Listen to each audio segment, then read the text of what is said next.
Welcome back. I was having lunch with my friend Matt. He's the guy that was in one of my videos talking about hybrid technology. And he was making jokes about the fact that I was so obsessed working on that old Volvo I called Turbo. I admit during the summer, every day I was in the garage working on her. Would I say obsessed? No. Would I say a little overboard? Yes. He asked me, where I got that kind of a work ethic. And it's funny, I was thinking about that. Of course, I think about my mom and my dad, but I have a couple other people in my life that have taught me a work ethic. And funny enough, all of those people identify with a certain car. My mom, who of course was a nurse for almost 40 years, taught me about work ethic. Of course, working hard every day, going to work to support the family. My mom has an 81 Chevy Custom Deluxe. It was my dad's before he passed away. Red with a clear coat after all of the rust was removed. And it has a straight 6 and a 4-speed. I personally think that truck would do really well in the car show scene up here in Iowa, but because of the rear end gear being so aggressive, you'd have to go like 55, 60 miles an hour the whole way to Iowa if she would bring it here. Talk about my father-in-law. He has a real affinity towards cars. He has quite a few cars.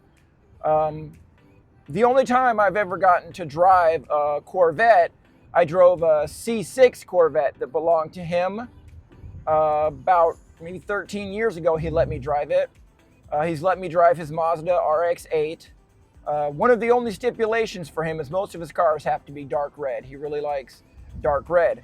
But again, this is a man that's 91 years old, was a farmer his whole life, and just recently was on the four-wheeler out taking care of the weeds in the pasture, today.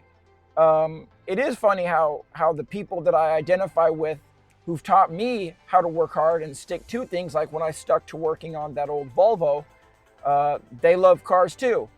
If I think about my mother-in-law, I would say that she does not have any thoughts in her mind that pertain to spending money. She doesn't do that. But I will say that she did have a love for a 1995 Oldsmobile Aurora.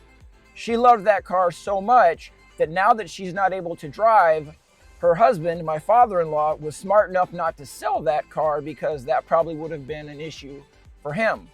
Well, she was probably one of the hardest working women I've ever met. In fact, not only was she a hard-working woman while she was a farmer, when I first moved here, I remember her pulling an aluminum trailer with that Aurora that she loved so much and coming off of a big curb with both the car and the trailer. If you ask her, there's probably no other car that she would want in the whole wide world. She says she used to talk to the car to get it to do what she wanted it to do. My dad, before he passed away, was a car guy. He liked to buy a car, and my mom drove that car. And then after about 3 years, Dad would take that car and Mom would get the newer car. My dad liked Volkswagens. He was really big into older British cars. He had an MG Midget that he worked on restoring with one of my mechanics for quite a while. But before he died, my dad was looking online because he wanted to purchase a 67 Pontiac GTO in red with a 4-speed. He taught me how to work hard, for sure. He was a lieutenant colonel, and I watched my dad work his butt off my entire life. But it's just crazy how these people that have taught me how to stick to it and finish a job are the kind of people that have an affinity for a car as well. On a side note, you guys ever play that game where if I won the lottery, what would I do? My nephew, Aaron, who is at the Institute of Science and Technology, is currently elbows deep in building a race car. So hats off to him because we all talk about building cars, and he's building an actual race car right now, and they're doing trials. Well, my nephew Wyatt and I were at a museum in Springfield, Missouri, and I saw a Ferrari 308, and I told Wyatt that if he ever won the lottery, he had to buy me a 308. And I really didn't realize that Wyatt was, keen on any certain specific car. And he told me that if I ever win the lottery, I'm to buy him a early 2000s Dodge Viper. But again, when it comes to work ethic, I'd have to say that Wyatt probably one day will be able to buy his own Dodge Viper. It is kind of strange that I look back and I think that all these people who worked so hard, they all had a car that they loved more than any other.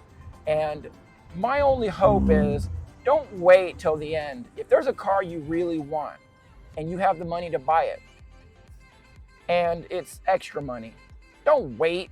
Don't wait to get your car. My dad waited to get that GTO, and he told me about that, I think in April or May of 05, and then he died in August, so he never got his 67 GTO.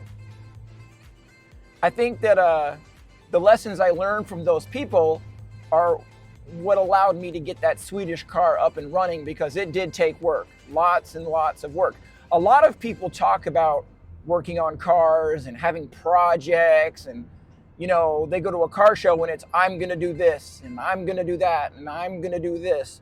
In a lot of ways, it isn't just not having the knowledge that makes you a good mechanic or helps you to work on a project. It's work ethic, because nothing comes easy. I'm telling you right now, sitting around in the summertime, listening to the cicadas with some country music on the radio and your buddies with wrenches in your hand, that's fun. That's something that I think everybody should do. But it takes work and it takes dedication, and that's something that a lot of people really don't have.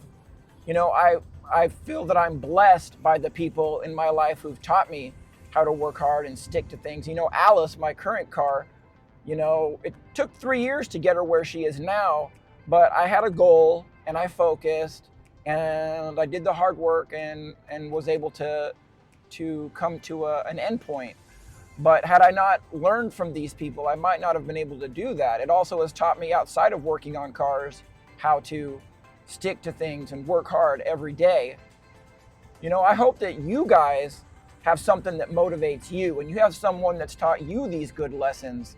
And you never know, maybe the people that taught you have a car that they're fond of, whether it's a 95 Oldsmobile Aurora or an 81 Custom Deluxe pickup truck. I think that it would be nice if we all had a little more motivation. All right, guys, talk to you later.